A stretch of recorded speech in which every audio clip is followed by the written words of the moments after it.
Hello everyone, मैं live आ चुकी हूँ। मैं अर्चना आप सबके बीच में आ चुकी हूँ। गुड इवनिंग, हाय।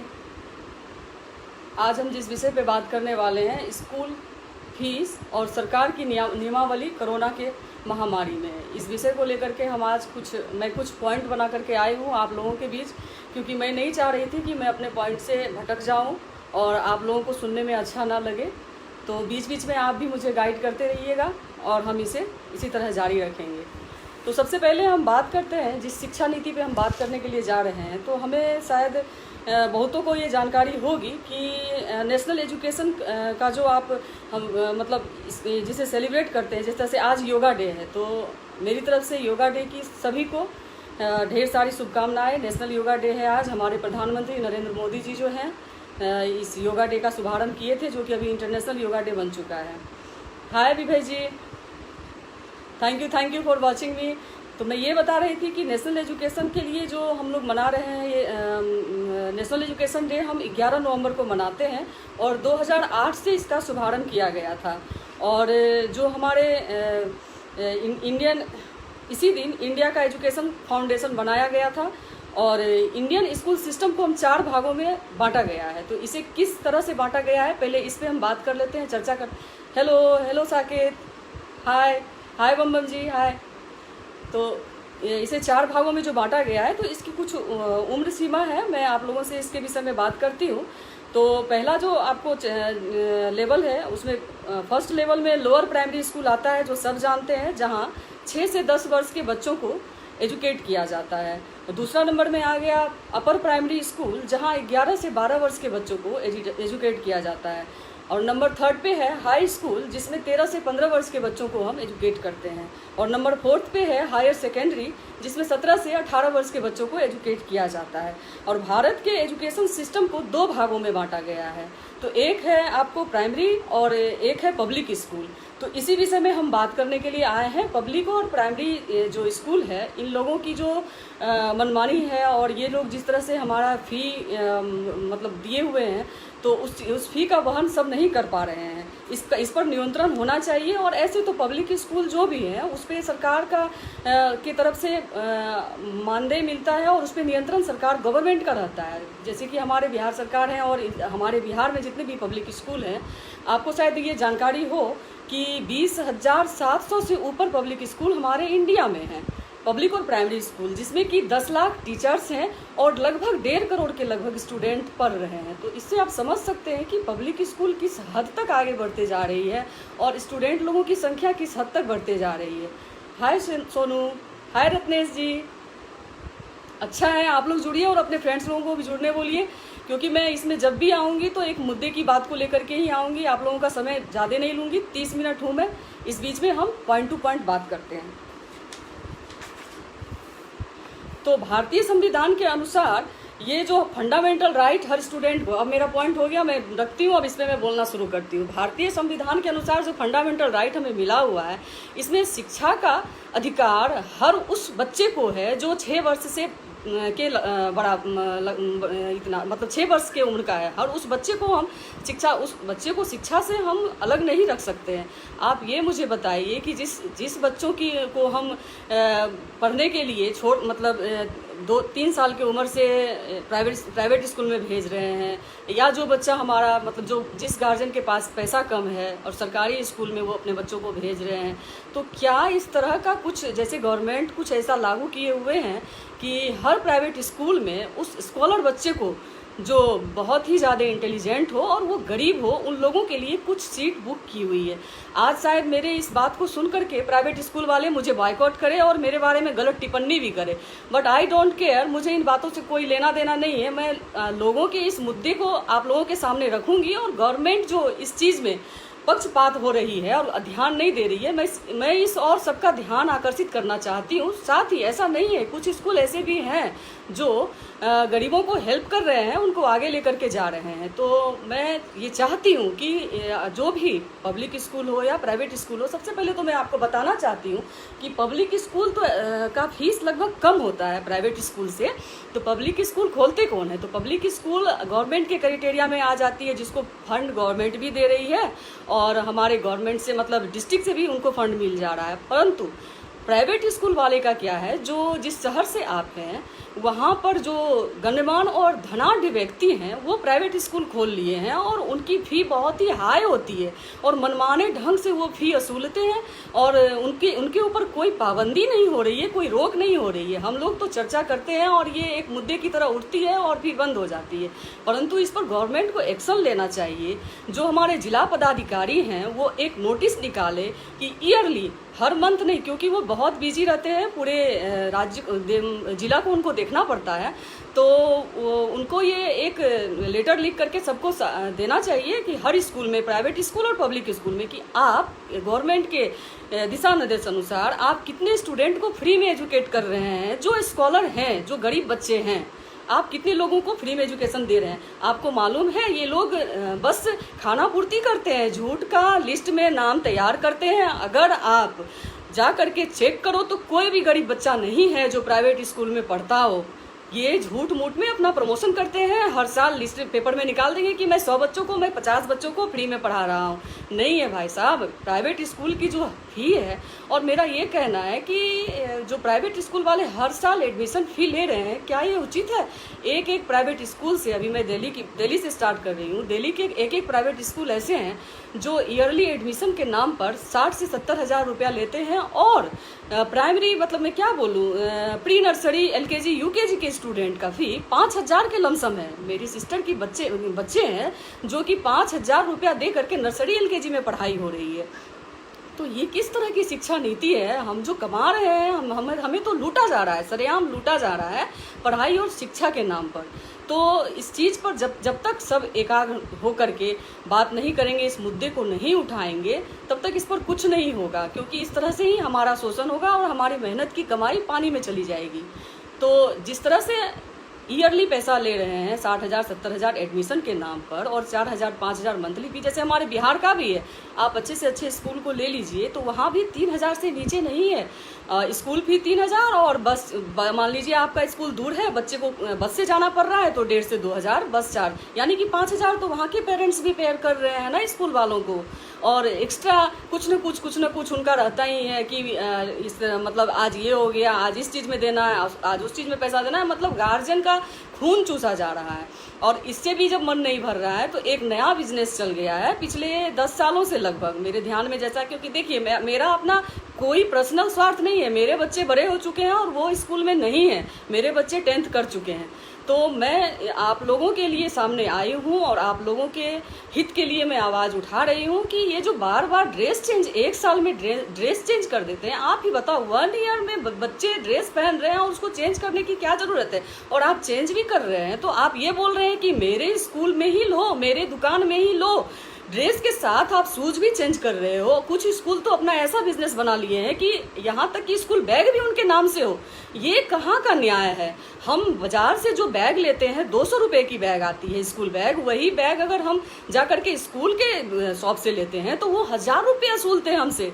यहाँ तक कि शूज भी बोलते हैं आप। ये बिजनेस के, हमारा जो शिक्षा नीति है पूर्ण रूप से बिजनेस पर आधारित हो चुकी है। तो क्या इस तरह से हमारे बच्चे एजुकेट हो पाएंगे? जब पहले जहाँ गुरुकुल पद्धति थी, जहाँ फ्री में शिक्षा होता था, और अब क्या है, आपके बच्चों को, नर्सरी LKG के बच्चों को कंधे पर 5 किलो का वजन दे देते हैं। और वो वजन क्यों देते हैं? क्योंकि उनको ऐसा बुक चलाना है जिससे उनको आमदनी हो। और वो ये नहीं, हमारे बच्चों के शुभचिंतक नहीं है आज के शिक्षक, वो हमारे बच्चों का शोषण कर रहे हैं, उनको बोझों तले दबा रहे हैं। जो 5 साल का बच्चा और 5 किलो का वजन अपने कंधे पे लेके चलेगा, उस बच्चे से आप क्या उम्मीद करते हैं? उसका क्या मानसिक विकास होगा, क्या शारीरिक विकास होगा?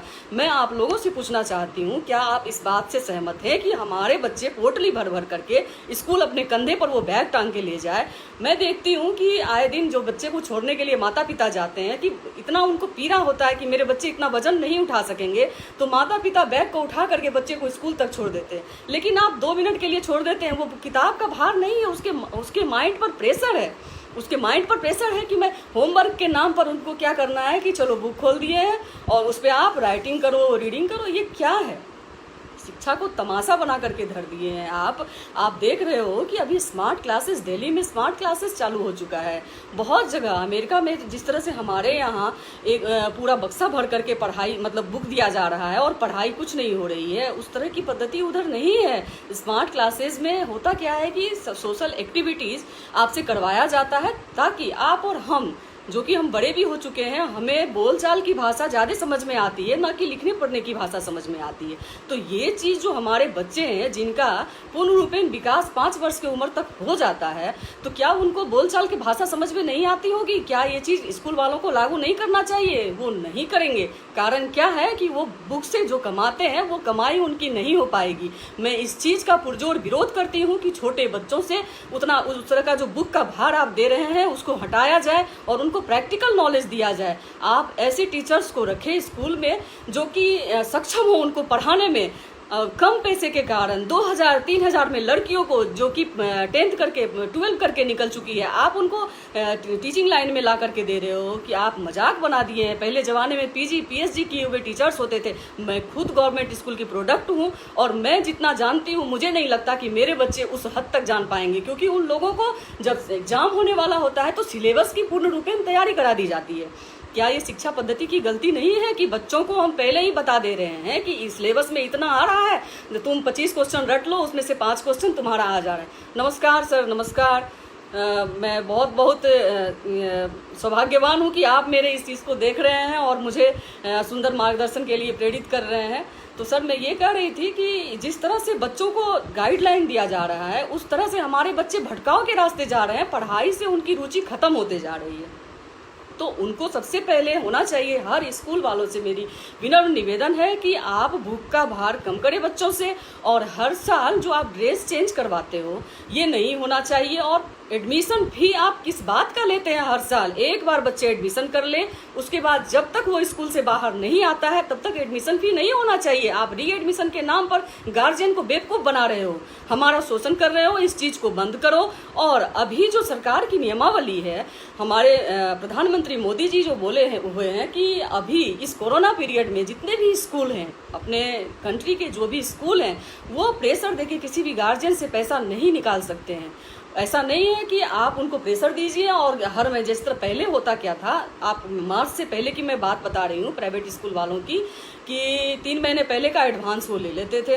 3 महीने पहले का एडवांस दे दो स्कूल में, उसके बाद आपके बच्चे पढ़ेंगे। लेकिन अभी इस कोरोना पीरियड में सबको पता है कि बहुत ऐसे लोग हैं जिनकी जॉब चली गई है, बहुत ऐसे लोग हैं जिनको आधी सैलरी मिल रही है। तो प्लीज़ आप स्कूल वाले भी सोचें, उनको इतना प्रेशर ना दे कि उन्हें अपना जान देना पड़ जाए, और उनके बच्चों को इस प्रताड़ना से नहीं गुजारें, उनको आप पैसे के लिए परेशान ना करें। और जहाँ तक हो सके तो आप नेचुरल जो एक्चुअल फी है वो लीजिए, उसमें एक्स्ट्रा एडिशनल जो आप लगा के ले रहे हैं, एडिशनल चार्जेस को आप खत्म करें। गवर्नमेंट का भी यही कहना है, अगर आप लोगों में से किसी से एडिशनल चार्जेस लिया गया है तो मैं हूँ इसके लिए, मैं लिखित रूप में गवर्नमेंट को संज्ञान दूंगी कि इस तरह का इस स्कूल में, इस राज्य में, इस जिले में शोषण हो रहा है, और गवर्नमेंट इस पर ध्यान देगी। क्योंकि मैं एक अधिवक्ता हूँ, लॉयर हूँ, आपका लोग ना सुने शायद मेरा सुन लेंगे, तो मैं आप लोगों के साथ हूँ। आप लोगों के साथ कहीं भी इस तरह की बातें हुई है तो प्लीज़ आप मुझे बताएं, मेरे इनबॉक्स में लिख करके दे। और हाँ, आप जिस तरह से अभी कुछ स्कूल में ऑनलाइन पढ़ाई शुरू हो चुका है, बिहार का तो मुझे आइडिया नहीं कि वहाँ ऑनलाइन पढ़ाई हो रही है कि नहीं, बट इधर ऑनलाइन पढ़ाई हो चुका है। तो ऑनलाइन में क्या पढ़ा रहे हैं आप? मजाक बना रहे हैं बच्चों का।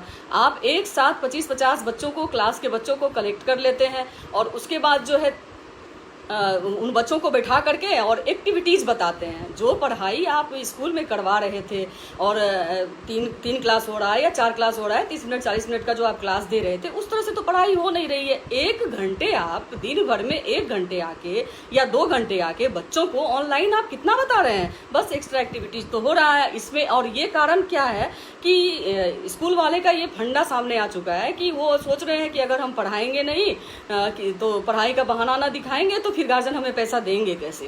तो आप भी समझिए अपने बच्चों को। अभी तो हमारे यहाँ जो कोरोना की चली हुई है, इसमें हम 6 महीने तो बिल्कुल ही बच्चों को अनसेफ करके स्कूल ना भेजें, क्योंकि 6 महीने बच्चे की पढ़ाई रुक सकती है, उसके जान से ज़्यादा पढ़ाई नहीं है। पहले आपके बच्चे सुरक्षित रहेंगे तो ही उनको आप स्कूल भेज सकेंगे। तो सबसे पहले उनके इस पर ध्यान दें।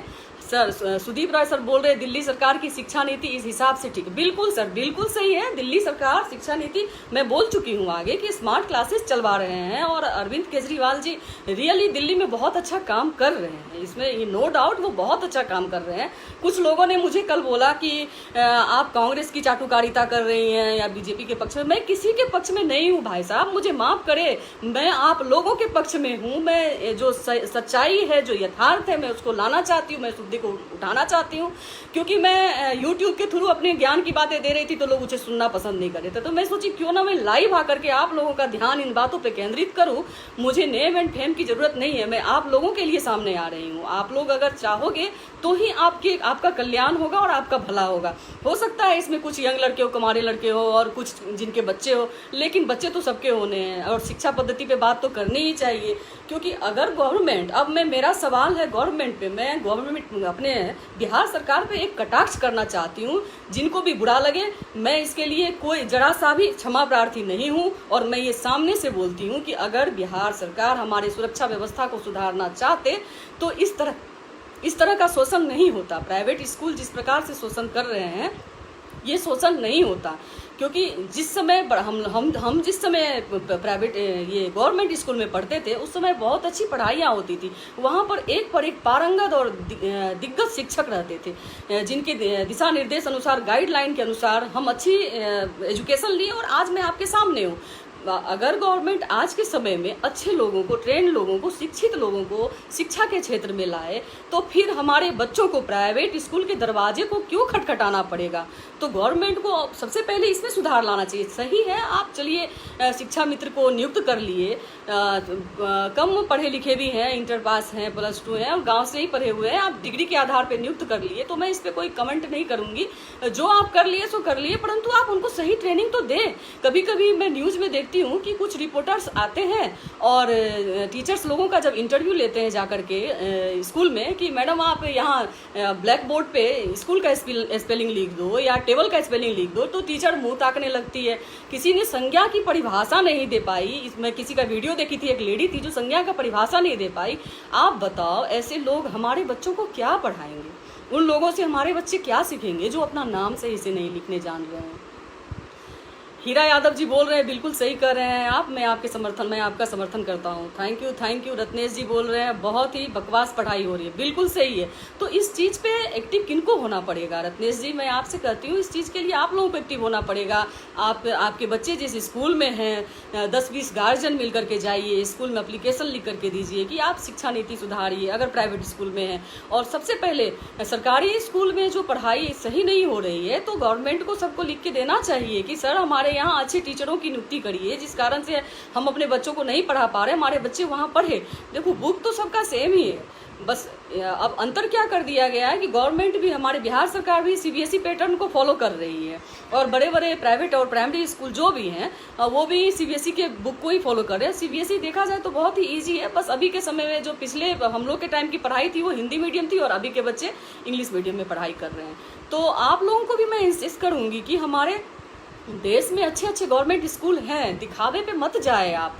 दिखावे पे जाने से कुछ नहीं होगा, बच्चों को उस स्कूल में भेजे, पढ़ाई और एक पर एक ट्रेंड टीचर्स हैं वहाँ पर। आप अपने स्कूल बच्चों को अच्छे स्कूल में अगर भेजते हैं तो अच्छे टीचर्स हैं वहाँ पर, लेकिन आपको देखना पड़ेगा स्कूल जा करके। प्राइवेट स्कूल में अगर आप अपने बच्चे को दे देते हैं तो क्या आप उनके पीछे मेहनत नहीं करते हैं? आप करते हैं, दिन रात लगना पड़ता है, आप उसके होमवर्क को करवाते हैं, आप उसके पीछे, पढ़ाई के पीछे, उसके ड्रेस के पीछे, उसके कपड़ों के पीछे, उसके हर चीज़ के पीछे लगे रहते हैं। तो इसी प्रकार अगर आप गवर्नमेंट स्कूल में भी बच्चों को देते हैं और उसके पीछे लगे रहते हैं तो क्यों नहीं आपके बच्चे विकास करेंगे, आपके बच्चे भी आगे बढ़ेंगे। ये सुमित जी लिख रहे हैं, बिहार का दुर्भाग्य है ऐसे शिक्षक हैं। दुर्भाग्य अब क्या कहा जाए, मैं इस पर कमेंट नहीं करूंगी क्योंकि बहुत सारे ऐसे शिक्षक हैं जो हमारे बिहार में लगभग 2.5 से 3 लाख शिक्षक जो हैं डिग्री के आधार पर चले गए हैं। तो ये बिहार सरकार पर ही मेरा कटाक्ष है कि आप होनहार लोगों को, शिक्षा नीति, कम से कम शिक्षा एक ऐसा फील्ड है जहाँ से हम सुनहरे भविष्य का निर्माण करते हैं। हमारे आज का जो भविष्य माने बच्चे हैं वो हमारा वर्तमान में सुनहरे भविष्य का हम निर्माण करें, उस बच्चों को सही रास्ता नहीं दिखाएंगे, उन बच्चों को पढ़ाने वाले सही टीचर नहीं रहेंगे, तो फिर वो बच्चे आगे कैसे बढ़ेंगे? क्यों बिहार की शिक्षा नीति इतनी ज़्यादा मतलब दुर्बल है, जिससे कि हमारे यहाँ के बच्चे जब जाते हैं दिल्ली मुंबई तो उनको हे दृष्टि से देखा जाता है। हमारे बच्चे सर्वाइव नहीं कर पाते हैं क्योंकि उनका नींव ही खोखला है। जिस घर का आप नींव खोखला रखोगे उसकी इमारत की नींव तो ऐसे ही ढह जाएगी। उसको तो आप कभी भी सही ढंग से आप उस बच्चे को कितना भी पढ़ा लो, वो बच्चा आपका आगे कुछ अच्छा नहीं कर सकता है। तो आप ये इसके लिए मैं तो बस गवर्नमेंट को ही दोषी मानती हूँ। और दूसरा, मैं प्राइवेट स्कूल वालों का जो ये गोरख धंधा है पैसा लूटने का, इसको भी आप कम करें। देखिए, छोटे स्कूल जो प्राइवेट स्कूल खोल रहे हैं छोटे मोटे स्तर पर, जिस स्कूल में 200-250 बच्चे हैं वो मेहनत कर रहे हैं, वास्तव में मेहनत कर रहे हैं। मैं आपको बताना चाहूँगी कि पूर्णिया के सेंट जेवियर्स स्कूल में एक टाइम ऐसा था जिस समय कि मैं वकालत पढ़ना चाह रही थी और मुझे मेरे फैमिली से रोका गया कि नहीं, अब आप बीए हो चुके हैं तो आपको ज़रूरी नहीं है वकालत पढ़ने का। तो मेरे दिमाग में आया क्यों नहीं, मेरा मायका भी पूर्णिया में ही है और ससुराल भी वहीं। तो मैं सोची कि क्यों नहीं मैं चली जाऊँ मम्मी के घर और 2-4 महीने किसी स्कूल में टीचर बन करके मैं वहाँ पढ़ा करके कुछ पैसे इकट्ठा कर लूँ, जिस कारण मैं वकालत पढ़ने में मुझे आसानी हो। तो मैं उस शौक से प्राइवेट स्कूल में गई थी कुछ दिन पढ़ाने के लिए। मैं तो 5 दिन पढ़ाई थी और उसके बाद मुझे इंचार्ज बना दिया गया और मैं 2-4-5 महीने पढ़ा करके और पैसा जमा करके फिर अपने वकालत की पढ़ाई में लगा दी कि मैं चलो अपने पैसे से वकालत कर लूँगी। तो उस टाइम में मैं ये देखी हूँ कि जो उस स्कूल जिस स्कूल में 250-300 बच्चे हैं वो रियल में मेहनत करते हैं। मैं देख चुकी हूँ छोटे छोटे स्कूल जो है रियल में मेहनत करते हैं। आप लोग दिखावे पे ना जाए। बड़े बड़े स्कूल जहाँ पे 2000-4000 बच्चे हैं, जो बड़ा बड़ा बिल्डिंग खड़ा कर लिए, वहाँ पढ़ाई नहीं होती है, पढ़ाई के नाम में गोरख धंधा होती है। अगर आप प्राइवेट स्कूल में पढ़ाने के लिए राजी हैं तो आप छोटे स्कूलों में बच्चों को दीजिए, वो आपके बच्चे पे ज़्यादा केयर करेंगे। क्योंकि मैं उस फील्ड से गुजरी हूँ, मैं देख चुकी हूँ, मैं खुद ही इंचार्ज थी, मुझे पता है कि बहुत मेहनत करते हैं कि उनका स्कूल आगे बढ़े। तो छोटे स्तर का जो भी आप खुद में देखो, जिस समय आप नया किसी काम को शुरू करते हैं, नया दुकान खोल लिए या नया कुछ भी मकान बना रहे हैं, कितना मेहनत से कितना लगन से उस काम को आप करते हैं। लेकिन जब वो चीज़ बड़ा हो जाता है, जब आपका दुकान बहुत बड़ा हो जाता है, आप बहुत बड़े व्यापारी हो जाते हैं, तो आपके मन में क्या भावना आ जाती है? चलो यार, हम कुछ भी करते हैं, चल जाता है। तो जस्ट लाइक यही बात है कि छोटे स्कूलों में पढ़ाई हो रही है, लेकिन बड़े बड़े स्कूल वाले गोरख धंधा कर रहे हैं और चार लाइन बच्चे इंग्लिश जान रहे हैं उनके, तो वो अपने आप को 30 मार्क कहाँ समझ रहे हैं। तो सबसे पहले उन लोगों पे रोक लगाया जाए जो इस तरह का शोषण करते हैं और हर साल ड्रेस बदलो, बुक बदलो। अरे बुक क्या बदलो भाई, आप 2 बच्चे हैं जिसके दोनों भाई बहन अगर एक स्कूल में पढ़ते हैं, एक सीनियर है एक जूनियर है, तो दूसरे साल उस बच्चे को उस बुक से नहीं पढ़ाई हो पाती है। हमारे टाइम में तो एक बुक से 5 बच्चे पढ़ते थे। मेरे बुक से मेरे 2 भाई बहन पढ़ लिए।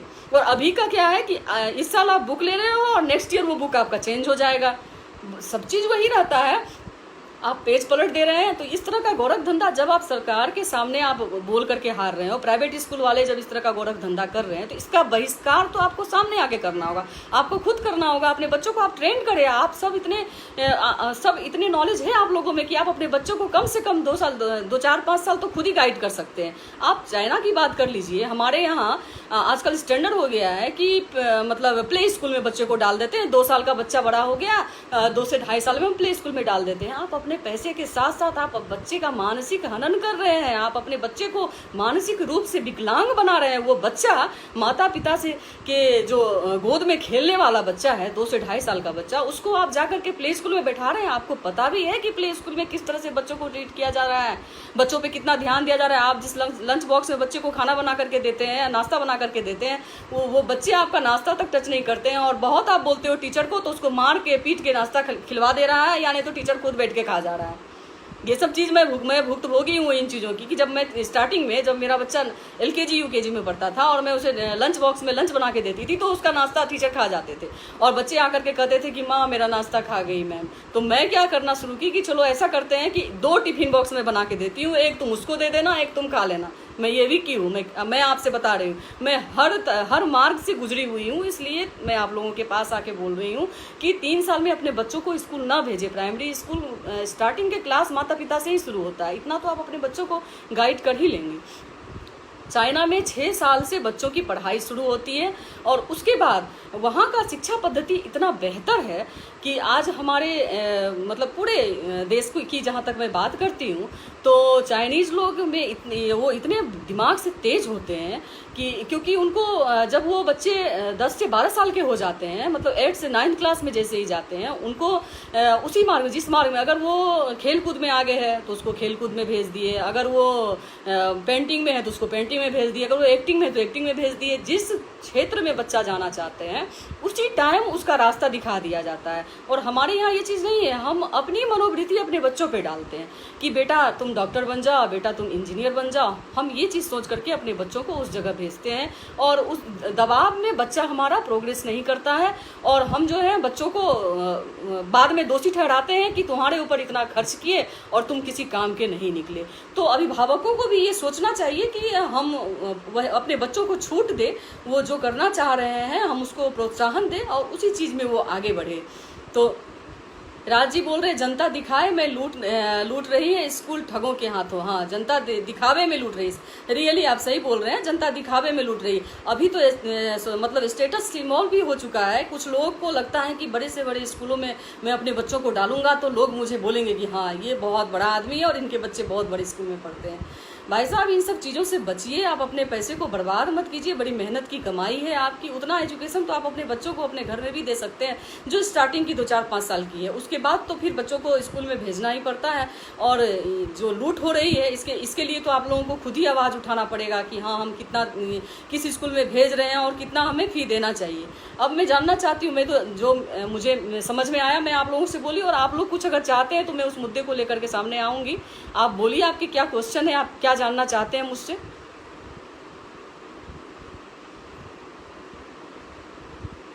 देखिए मत, सब वॉच कर रहे हैं बस देखिए मत, आप उस मुद्दे को उठाइए और बोलिए कि क्या आप मेरे से सुनना चाह रहे हैं। ऐसे मैं सोच ली हूँ कि सप्ते में 2 दिन मैं आऊँगी। आज तो मैं बहुत लोग इंसिस्ट कर रहे थे कि मैडम सामने आइए और आकर के बोलिए। शायद अभी वो लोग ऑफिस में है, नहीं आ पाए हो, क्योंकि कोई 8:30 का टाइम मांग रहे थे। और मैं भी सोची कि नहीं 7:30 तक में, क्योंकि कुछ लेडीज़ भी हैं जो अगर वो सुन ले कि जिनके छोटे बच्चे हैं, अगर वो सुन लेगी तो उनको फ़ायदा होगा। वो फिर शाम में खाना वाना बनाने के लिए चली जाएगी, फिर टाइम ज़्यादा होने के बाद आप भी थके हुए रहते हैं। आप और मेरी बातों को आप बाद में भी देख सकते हैं, ऐसे तो मेरे FB पेज पर रिकॉर्ड ही रहेगा, आप मेरी बातों को बाद में भी सुन सकते हैं। और मैं संडे को भी लाइव आऊँगी, किसी अच्छे जोरदार मुद्दे के साथ में आऊँगी आप लोगों के बीच। और मैं चाहूँगी कि आप लोग इसी तरह से मेरी बातों को सुने और समझें और सब साथ दें। सब साथ मिल करके काम करने में ज़्यादा मज़ा आता है।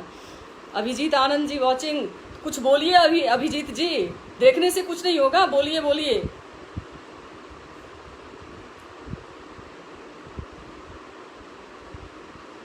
हाय बेबी दी, नमस्कार नमस्कार, बोलिए आप लोग अगर कुछ चाहते हैं। प्रतिभा जी हाय, हाय रंजीत रमन जी हाय हाय, बोलिए कुछ तो मेरा जो आज का विषय है, बस मैं चाहती हूँ कि मैं शायद हाँ कुणाल हाय हाय हाय, बोलो कुणाल, अगर कुछ सुनना चाहते हो तो बोलो, मैं बताती हूँ इस विषय में अगर और कुछ जानकारी चाहिए। मैं जिस विषय को लेकर के आज मैं अपने इससे भटकना नहीं चाह रही हूँ। नमस्कार नमस्कार कुणाल। तो मैं जिस विषय को लेकर के आ रही थी, शायद मेरा अब टाइम भी अब होने वाला होगा, मैं भी निकलूंगी, मैं डिनर की तैयारी में जाऊंगी। तो मैं सोच रही हूँ कि ज़्यादा समय न लूँ आप लोगों का, और फिर हम मिलेंगे संडे को। नहीं, आज तो संडे है, थर्सडे को हम फिर मिलेंगे और किसी अच्छे जोरदार मुद्दे के साथ हम आप लोगों के बीच में आते हैं। रंजीत रमन जी बोल रहे हैं अहंकार के कारण और देखने दिखाने के चक्कर में हमारे राष्ट्र के भविष्य का बर्बाद कर रहे हैं लोग। बिल्कुल सही बोल रहे हैं रंजीत जी, मैं वही चीज़ बोल रही हूँ कि देखने दिखाने में मत आइए और अहंकार को तो सबसे पहले त्याग दीजिए, क्योंकि प्रभु का सबसे पहला आहार अहंकार ही होता है। तो उस अहंकार को आप त्यागे और सही मार्ग चुने और अपने बच्चों को सही दिशा निर्देश दे। कुणाल जी बोल रहे हैं मैंने गृह मंत्री जी से मेरी बात हुई है। क्या बात हुई है कुणाल जी, थोड़ा आप मुझे लिख के बताएंगे गृह मंत्री जी से क्या बात हुई आपकी, किस विषय में बात हुई है ये भी बताइए थोड़ा। अगर आप कागजी रूप में गृह मंत्री जी को कुछ लिख करके भेजे हैं तो थोड़ा सा मैं जानना चाहूँगी, इसे विस्तार रूप में आप दीजिए। ऐसे कुणाल जी बहुत अच्छा सोशल वर्क कर रहे हैं और ये बहुत दिनों से मेरे साथ मिलकर के काम करना चाह रहे थे। तो मुझे खुशी है कि ऐसे ऐसे लोगों के साथ मैं जुड़ी हुई हूँ जो बहुत ही अच्छे मार्ग पे चल रहे हैं और उन लोगों से मुझे सीखने को ही मिलेगा। रॉकी जी पूछ रहे हैं आप फिर कब लाइव आओगे। अभी मैं लाइव हूँ, अभी आप आ जाओ, फिर कब आऊंगी उसके बृहस्पतिवार को आ रही हूँ। नीरज चौरसिया जी बोल रहे हैं हर साल ड्रेस चेंज और बुक बदलने का ट्रेंड खत्म करने के लिए आवाज उठाइए, हम लोग साथ हैं। नीरज जी मैं बोल चुकी हूँ, अपने मेरे वीडियो को आप स्टार्टिंग में देखिए, शायद अभी अभी आप मेरे से जुड़े हैं। मैं बोल चुकी हूँ कि ये गोरख धंधा बंद करे, हर साल ड्रेस बदलने की नीति को खत्म करे। एक साल में ड्रेस बनता है और उसके बाद आप हर साल बुक बदलते हैं, शू बदलते हैं, बैग बदलते हैं, ये सब चीजें बंद होनी चाहिए। और कुणाल जी बोल रहे हैं महानायक सुशांत सिंह जी को लेकर मेरी बात हुई है। अच्छा, सुशांत सिंह जी पे तो मेरी बात हुई थी, कल ही तो मैं बात की थी। और आगे जो भी उनका जो भी फाइनल रिजल्ट आता है आत्महत्या के बारे में जो भी, तो मैं आप लोगों के सामने शेयर करूंगी। सुशांत सिंह जी के बारे में भी बात करूंगी। बृहस्पतिवार को हम मिलते हैं एक दो मुद्दों के साथ जो अभी प्रेजेंट में जो अच्छा चल रहा है, और आप लोग मेरे इनबॉक्स पे डालिएगा कि आप लोग क्या सुनना चाहते हैं, तो मैं उस बात को लेकर के आऊंगी। क्योंकि उन लोगों के लिए ये चीज़ बहुत ही बेहतर होगा जो ऑफिशियल वर्क कर रहे हैं, बाहर रह रहे हैं। मैं तो अभी फिलहाल कोरोना पीरियड में घर में हूँ, तो मैं न्यूज़ देखती हूँ और जो भी न्यूज़पेपर वगैरह से मुझे जो ज्ञान प्राप्त होगा मैं आप लोगों के साथ शेयर करूँगी। तो आप लोगों को दिन भर की या 2 दिन 3 दिन का खबर एक साथ इकट्ठा मिल जाएगा। तो मैं इसलिए सोच रही थी कि मैं सप्ताह में 2 दिन आऊँ। पर डे आना मेरे से भी पॉसिबल नहीं है, बहुत सारी काम रहती है, आप लोगों को भी तो पता है। तो सप्ताह में 2 दिन आएंगे और आधे घंटे, ज़्यादा टाइम नहीं लेना है, आधे घंटे हम मिल करके काम करते हैं। तो मैं अब आप लोगों से विदा चाहूँगी। आप बाद में भी मेरे रिकॉर्ड को सुन सकते हैं। और कोई भी विरोधी दल या स्कूल वाले जो मेरे पे छीटाकसी करने वाले हैं, तो मेरा उनसे कुछ लेना देना नहीं है और कुछ बिगड़ने वाला नहीं है। मेरे छोटे बच्चे नहीं हैं जो मैं, और ना मैं किसी पॉलिटिकल बैकग्राउंड से हूँ, मैं किसी को सपोर्ट नहीं करती हूँ। मैं जनता के समर्थन में मैं आगे बढ़ी हूँ और मैं जनता की बातों को रखूँगी। चाहे आप मेरा बहिष्कार करें, चाहे आप मुझे गलत बोले, मुझे इस बात से कोई प्रभाव नहीं पड़ता है। कुणाल जी बोल रहे हैं स्कूल वाले हद कर दिए, तभी तो सामने आकर के बोलना पड़ा। और वो ये बात इतना ज्वलंत मुद्दा है कि किसी में दम नहीं है कि एफबी लाइव पर आकर के आज तक ये सवाल नहीं उठा है, आज तक किसी ने इस बात को उठाया नहीं है कि जो स्कूल की बातों को, जो इतना हमारा शोषण हो रहा है, हमारे पैसे को पानी में बहाया जा रहा है, और इस नीति को। एक चीज़ और मेरे दिमाग में आया, अभी मैं सोच रही थी कि जिस प्रकार प्राइवेट स्कूल वाले छोड़ते नहीं हैं फी और गार्जियन को मजबूर कर देते हैं फी लेने के लिए, आप ये सोच करके देखो इस कोरोना महामारी में जो प्राइवेट स्कूल वाले जो टीचर्स लोग हैं, 2-3 महीने, जो आप 2 साल 4 साल 5 साल जितने पुराने स्कूल है, 10 साल 20 साल से आप इतने दिन से पैसा कमा रहे हैं, और 3 महीना उस प्राइवेट शिक्षक को आप सैलरी नहीं दे सकते थे बैठा करके। आप उसको लूट कर करके करोड़पति बन गए हैं, करोड़ों की प्लॉट खरीद लिए हैं, और आप मकान शानदार बना के रह रहे हैं। और वो टीचर जिनको आप 3000 से 5000 सैलरी दे रहे थे, उन लोगों का सैलरी आप काट लिए हैं। ये साक्ष्य, ये प्रूफ मेरे पास है। आप मांगोगे तो मैं दे दूंगी कि कौन स्कूल इस तरह का काम कर रहा है। आप उन टीचर लोगों का पेट काट रहे हैं। आपके पास इतना तो प्रभु दिया हुआ है कि आप उन लोगों को दो, कम से कम उनका पेट ना काटो। आप उनको क्या बता के पेट मतलब ये कर रहे हैं, सैलरी काट रहे हैं कि भाई कोरोना में तो हमको भी पैसा नहीं मिला तो हम आपको कहाँ से देंगे। ऐसा नहीं होता है भाई साहब। आप तो पिछले 10 सालों से लूट रहे हैं हर गार्जियन से, और इतना फी ले रहे हैं, और उन टीचरों को इतना खटवा रहे हैं, इतना काम करवा रहे हैं बंधुआ मजदूर की तरह। आप उनको सैलरी दीजिए। आप टीचर्स भी चुप न रहे, आप डिमांड करें, आप जाकर के उनके सामने उनका बहिष्कार करें कि हमें सैलरी चाहिए, हमें क्यों नहीं दोगे, हम आपके आश्रम में। हमारे यहाँ दिल्ली में तो मैं देख रही हूँ जो इस सोसाइटी में, मैं तो अपना काम सारा खुद ही करती हूँ, मैं नहीं रखती हूँ सर्वेंट, लेकिन इस सोसाइटी में जो भी हैं सर्वेंट लोगों को 3 महीने से सर्वेंट का आना सोसाइटी में बंद है, लेकिन उन लोगों को एडवांस में सैलरी दिया गया है। मैं इधर देख रही हूँ, मानवता तो इधर है, लेकिन बिहार में तो इस तरह का मानवता का हनन हो रहा है कि टीचर्स लोगों को भूखे। सॉरी, मेरा एक कॉल आ गया था तो मैं आप लोगों से कनेक्ट नहीं कर पा रही थी। कुणाल जी बोल रहे हैं मैं वादा करता हूँ इस समस्या का निदान 15 दिन में होगा। वाह वाह, थैंक यू। मैं आपके लिए क्लैपिंग करती हूँ और मैं चाहूंगी कि आप इस मुद्दे पर बात करें। बस आपका आशीर्वाद बना रहे, मेरी ब्लेसिंग्स आपके साथ है और मुझे खुशी है कि आप इस मुद्दे पर काम करेंगे। और ये भी है कि एक अकेला आदमी कुछ नहीं कर सकता है, हम लोगों के साथ जब तक कुछ लोग ना हो तो फिर ये आवाज़ दब जाती है। लेकिन मैं आप लोगों के साथ हूँ और मैं अब आप लोगों से विदा चाहूँगी। मेरी बातों को सोचिएगा, समझिएगा, और जिनको बुरा लगे उसके लिए मैं अब कुछ कर नहीं सकती हूँ, क्योंकि सच्चाई तो सबके सामने रखना था। ठीक है, मैं चलती हूँ। नमस्कार।